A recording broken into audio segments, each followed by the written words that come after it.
Je ne pense pas exagérer en disant que la situation où le prophète Ézéchiel était apparemment désespéré. Mais au milieu d'une telle situation, il nous est dit que les cieux étaient ouverts et qu'Ézéchiel vit les visions de Dieu.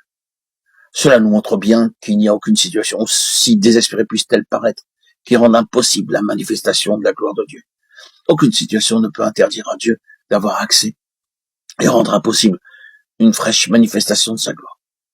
C'est une chose qui paraît incroyable quand vous considérez les circonstances et le manque de ressources pour répondre aux besoins en ce temps-là. C'était sans espoir. D'ailleurs, cela avait brisé le cœur de Jérémie. Et Dieu, dans sa colère, avait détruit Jérusalem et déporté son peuple au loin. Que pouvons-nous espérer dans une telle situation? Mais au beau milieu de tout cela, Ézéchiel déclare: j'eus des visions divines. Et il les résume ainsi: c'était une image de la gloire de l'Éternel. Ézéchiel 1, 28.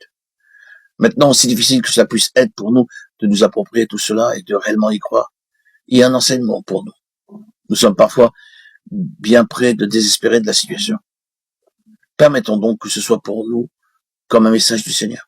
Dans nos propres vies ou dans le lieu où nous sommes, il y a parfois de telles difficultés que nous sommes près de nous résigner. Ézéchiel aurait bien pu avoir cette attitude.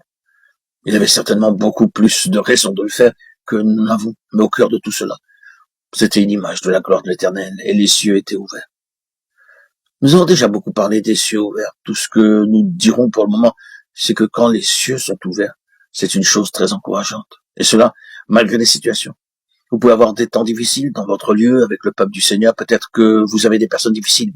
Bien, Ézéchiel avait aussi des personnes difficiles.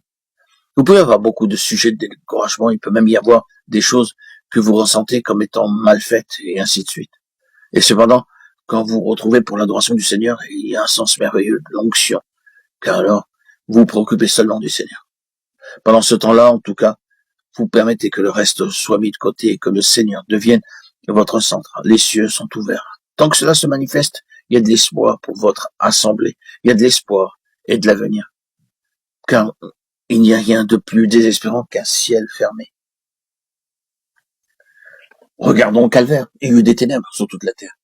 Et vers la 9e heure, Jésus s'écria d'une voix forte: Eli, Eli, lama sabachthani. C'est-à-dire, mon Dieu, pourquoi m'as-tu abandonné? Matthieu 27, 45, 46. Le ciel était fermé, car là, sur la croix, il prenait le péché du monde tout entier. Le ciel était fermé. Il n'y avait aucune voie d'accès. Ce fut la situation la plus désespérée qu'il y ait jamais eu. Le désespoir de cette situation l'avait fait mourir. Ce fut le choc final qui causa sa mort. Ce ne furent ni les clous, ni les épines, ni les actions des hommes. Ce fut le brisement du cœur. Parce qu'il avait vécu toute sa vie terrestre avec un libre accès auprès du Père, avec un ciel ouvert tous ses jours durant. Il avait été en communication avec le ciel, avec le Père. Il n'avait jamais connu jusqu'alors un seul moment de ciel fermé. Alors que tout se terminait, il n'y avait plus aucun accès, aucune réponse, aucune voix qui répondait au ciel fermé. C'est désespérant. Que le Seigneur nous préserve de demeurer sans cesse dans cette période de ciel fermé sans pouvoir dépasser ce stade.